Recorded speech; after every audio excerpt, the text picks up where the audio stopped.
Arwyr. Stori Huw.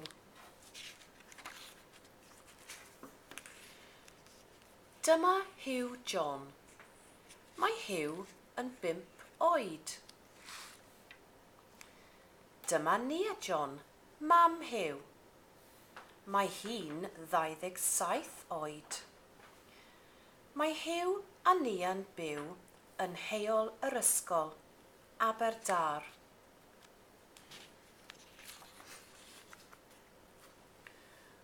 O na, mae mam yn sâl. Problem? Na, dim problem. Mae Huw yn ffonio 999. Helo, pwy wyt ti? Huw. Huw beth?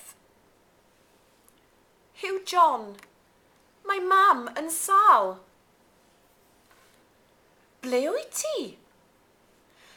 Yn ystafell wely. Ble wyt ti'n byw? Dwi'n byw yn heol yr ysgol, Aberdâr. Ble mae mam?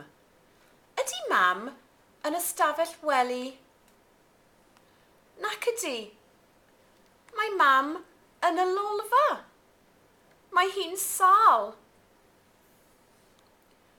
Wyt ti'n gallu mynd at mam? Ydw. Wyt ti'n gallu rhoi'r ffôn i mam? Ydw.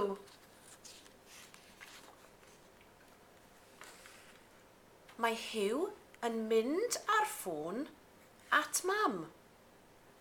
Mae e'n gweiddi ar mam. Mam! Mam! Mam! Ydy mam yn ateb? Nac ydy. Dydy mam ddim yn siarad. Mae hi'n sâl. Dydy mam ddim yn ateb.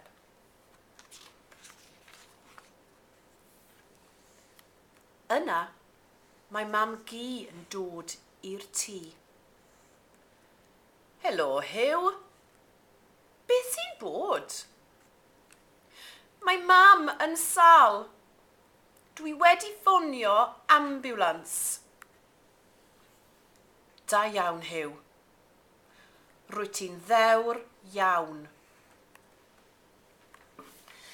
Mae'r ambiwlans yn dod. Mae Huw wedi gofalu am mam yn dda iawn. Mae mam yn mynd i'r ysbyty yn yr ambiwlans. Ac mae Huw yn mynd i'r parc i chwarae.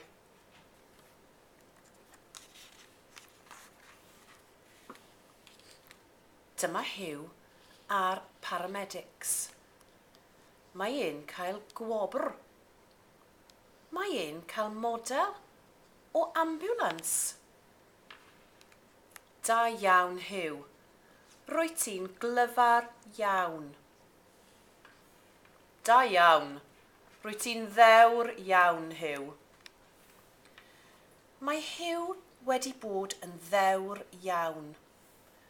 Mae e wedi helpu mam. Mae e'n hapus iawn nawr.